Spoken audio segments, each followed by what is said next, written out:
Is your child safe from the Wuhan virus?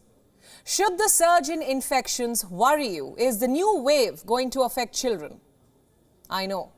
For some, it may be too early to ask these questions, but the fear has entered the hearts of most parents. Why?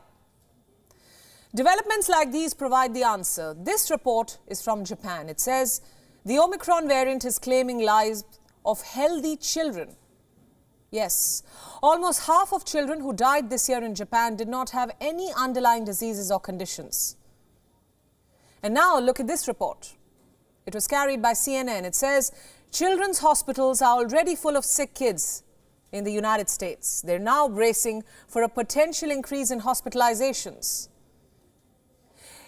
It is not only because of a spurt in infections from holiday gatherings. The report further says that for the last few months, not just the last few days, pediatric hospital beds have been consistently 3/4 full.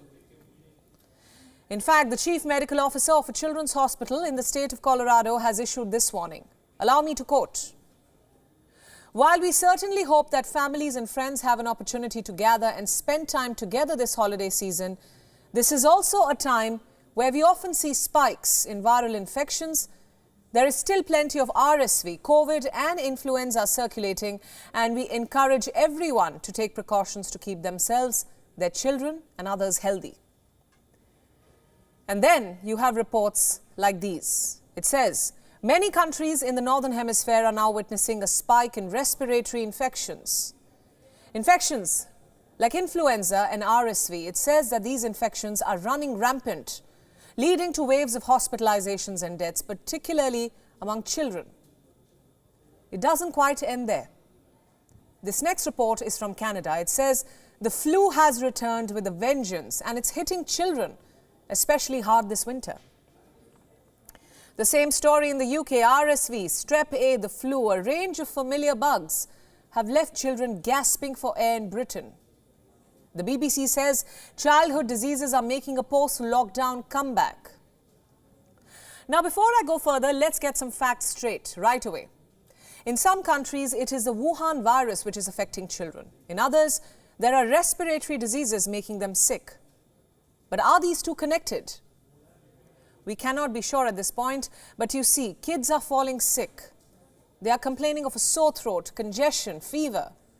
Babies are being nebulized. As a parent, it's agony to watch. Let me explain why this is happening. First, because respiratory infections spike in the coldest months. A winter Christmas is always sneezy and sniffly. There's always a viral siege. But things may be different this time. Yes, experts say that they are blaming the lockdowns for this. You see, when the Wuhan virus rampaged around the world, we introduced strict lockdowns to stop the transmission. Children were kept out of schools for weeks or months on end. And now they're mingling again. They're back inside classrooms, back in parks. So naturally, diseases are returning. Many doctors call it the immunity reboot. Again, I'm not saying this, health experts are. Look at this report. It says the strange behavior of viruses this year is an indirect consequence of the pandemic.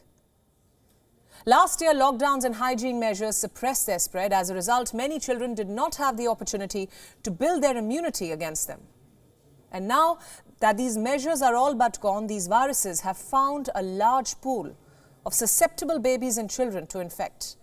And this is primarily what explains this surge globally. The children who were shielded from these diseases are now all of a sudden exposed to them. What's worse, they don't have the immunity to fight them back just yet. So what does this mean? Will this make children more vulnerable to the Wuhan virus? Will it increase their chances of getting infected? We don't have a clear answer yet. But there is a lot of speculation, plenty of predictions, and they all say the same thing. It's better to be prepared, better to be safe than in lifelong lament. It's better to vaccinate your children.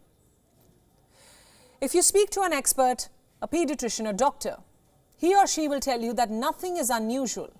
Infections of all kinds are spiking, especially at this time of year. Here's in fact one such expert that we spoke to earlier. Listen in. children, apart from some rare complications, which also they're generally recovering from, don't really, are suffering really from COVID or having very severe illnesses. As far as the other viral illnesses like flu that you're mentioning, that is very much a part of growing up.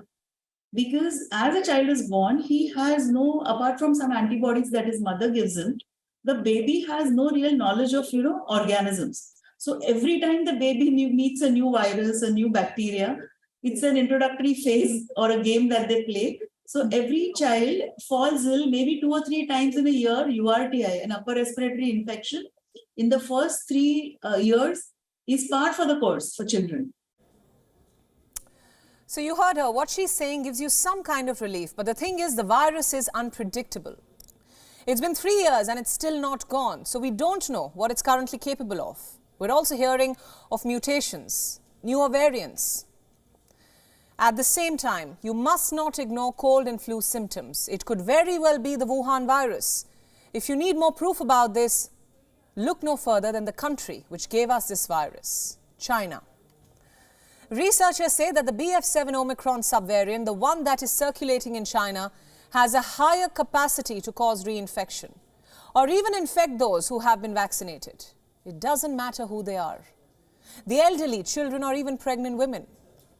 In fact, such is the scale of the tragedy that China has started accepting foreign vaccines. Don't forget that this is the same China which boasted of 9 vaccines without proper testing. An appliant who gave its sanction. Look at the headline on your screens now. For the first time in 3 years, BioNTech vaccine shots will be made available in China. For the unversed, BioNTech vaccines are made in Germany.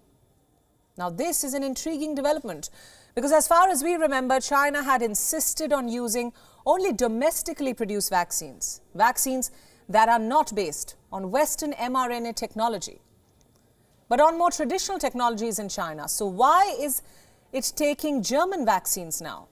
Is it because its own vaccines have failed? We don't know. But what else could be the motivation behind this move? Which brings us to another question. What again is going on in China? For the last 3 days, we've been telling you, we've been bringing you videos of what's unfolding over there. Unfortunately, even that has stopped. No new images are now flowing out from the country. All we have are reports based on correspondents stationed there. And here's the most telling one. It's from Wuhan, the place where it all began, the place where this virus was first identified. Reports say in Wuhan there's now a creeping sense that more suffering is coming. The city is already experiencing a second surge. Its residents are worried that infections could spike further as the winter becomes more severe. What's worse, we may never really know what's going down in Wuhan or any other Chinese city for that matter. Here's why. The World Health Organization says that China is quote-unquote behind the curve in reporting COVID cases. It's the same story. It says that it's struggling to keep a tally of new infections. Struggling. That's the word that the WHO has used. But is it really? Or is China deliberately not reporting infections? Is China deliberately downplaying the scale of suffering? These are questions we've asked time and again, and we'll continue to ask them in the days ahead on the show. Because our world just can't afford a rerun of that nightmare called 2020.